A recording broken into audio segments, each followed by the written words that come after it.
Ton was a typical Lagos Danfo driver, loud, rugged, and always in a hurry. From dawn till dusk, he ferried passengers across the busy streets of Lagos in a yellow bus that wasn't even his. The owner, a stern man known simply as Alhaji, had given him one condition: remit a fixed amount weekly, or lose the bus.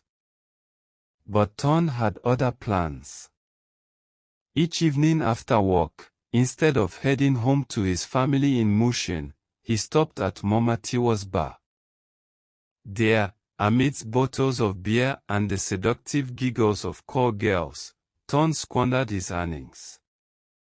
He would order fish pepper soup, grilled meat, and rounds of drinks for women who didn't even know his children's names. Back home, it was a different story. His wife, Ronk, struggled to feed their 3 children. Sometimes, they went to bed with nothing but soaked gari, and even that Ton could finish in one sitting, slapping loudly while the kids stared in silence, their stomachs rumbling. Ronk would scream and cry, pleading with him to act like a father. But Ton never listened. "Know who this responsibility help," he would mutter, heading out again. Things reached a head when Alhaji showed up one morning with fury in his eyes. "Where is my money, Ton? 3 weeks now, you no pay anything." Ton tried to joke his way out, but Alhaji wasn't having it. He grabbed the bus keys and thundered, "Don't ever come near my bus again. In fact, stay far from my house." That was it. Ton became jobless in a city that moved fast and showed no pity. Days passed. His children were chased from school for unpaid fees. The landlord issued a quit notice.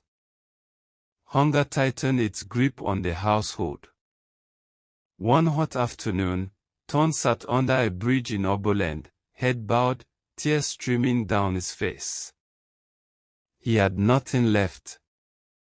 No money, no job, no sympathy. For the first time in his life, he whispered, "Why didn't I save? Why did I waste it all?" Meanwhile, his friend Emeka was living a completely different life. A bricklayer by trade, Emeka wasn't rich, but he was smart. Every morning, he left for work with a cooler of food packed by his wife. After work, he went home to eat with his family, not in bars. He didn't chase women or drink away his future. Each time Emeka got paid, he went straight to the bank and deposited something, no matter how little. Over the years, those tiny drops became a stream. He saved enough to buy a small but decent house in Ikorodu. His children were in school. His wife never begged. One day, Emeka passed by the bridge and saw a man sitting with his head down.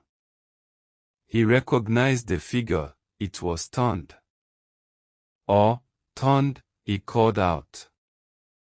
Ton looked up, eyes red and swollen.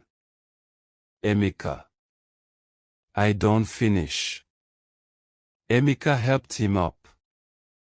"You see, my brother, know why I dey save. No be say I get plenty, but I dey keep small from the small. Today, that small don't save me." Ton nodded slowly, the pain in his chest deeper than hunger.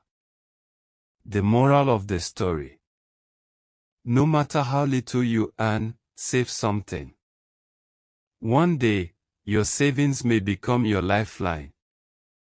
Because when the music stops and the crowd disappears, only those who plan ahead will have something to fall back on.